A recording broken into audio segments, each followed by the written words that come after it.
All right, moving on. Gonna have some dialogue about the very thing we've been talking around.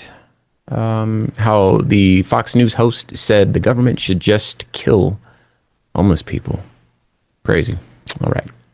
So let's get right into it. This from Variety. Brian Kilmeade's controversial remarks came during a Wednesday broadcast of Fox and Friends, where he and his co-host Lawrence Jones and Ainsley Earhardt were discussing the death of Irina. I believe that's how I say that. Or Irina. I think that's it. Zarutska, the 23-year-old Ukrainian woman, was stabbed and killed on a train in North Carolina in August. I saw that video and it's really sad.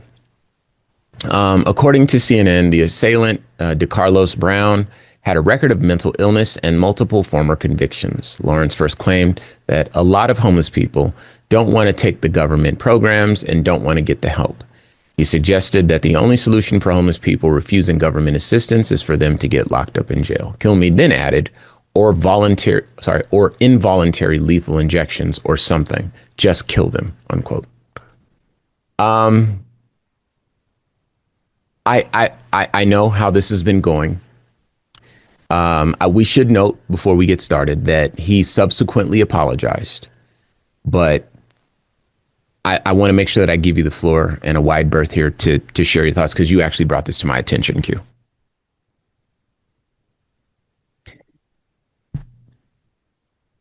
Ramses, I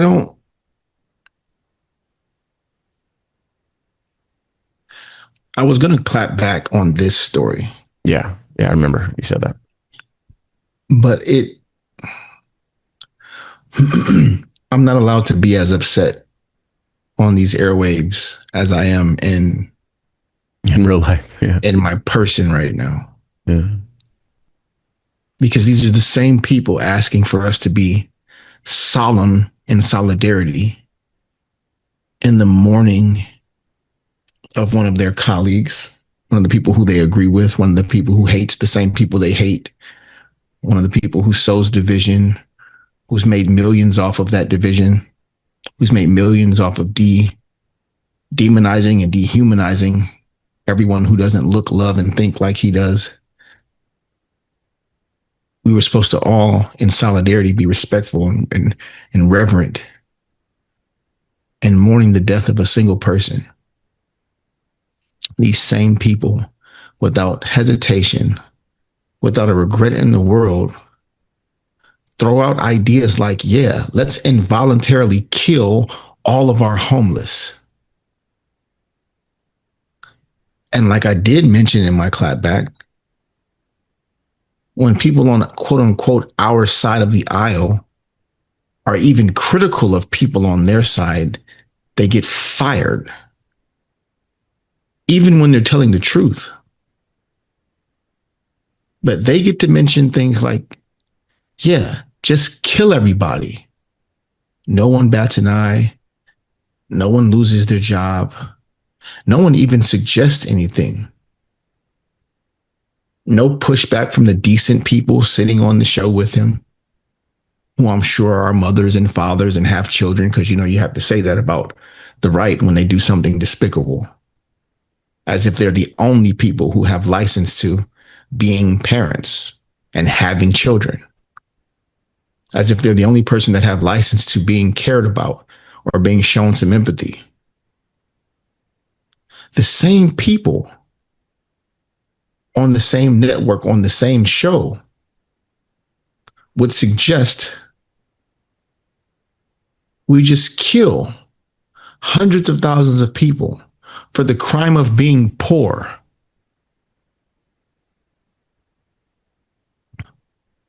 And even other poor people applaud it.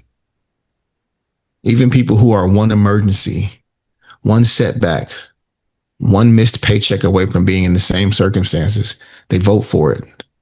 They organize on its behalf. They cheer for it. They wear the merch. They defend it. They'll fight you over it. While you're standing next to them saying they deserve more, they say, well, you don't, so I'm willing to not have it. Imagine a world. Well, don't imagine it. We're here. Forgive my language. You don't have to imagine it. We're here.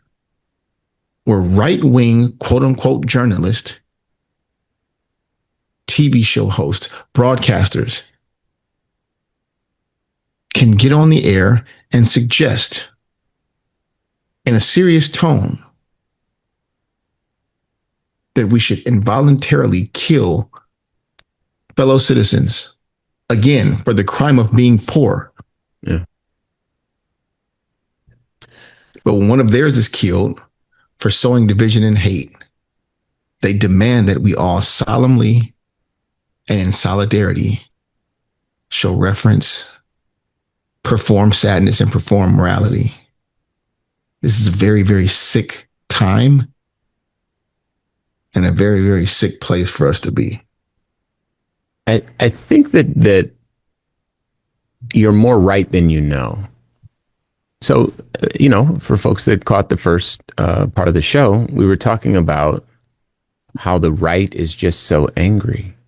It's kind of what they're perpetually angry about something. They'll figure it out.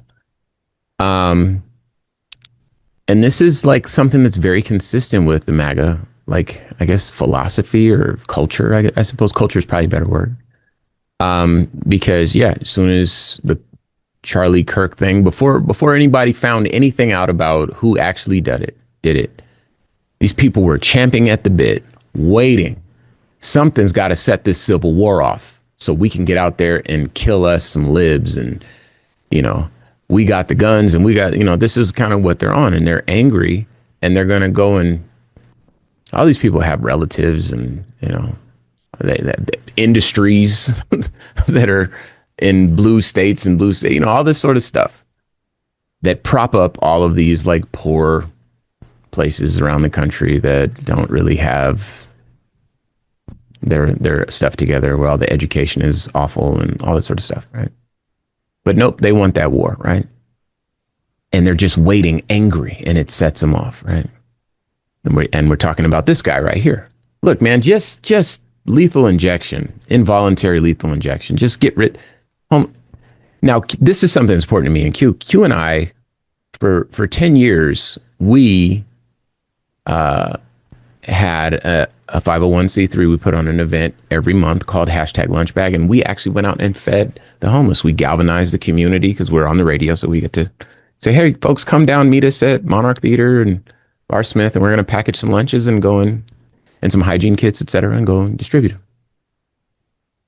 And, in our time there, we learned that a lot of these people are simply people with health issues, some mental health, some other health issues that prevent them from being able to work.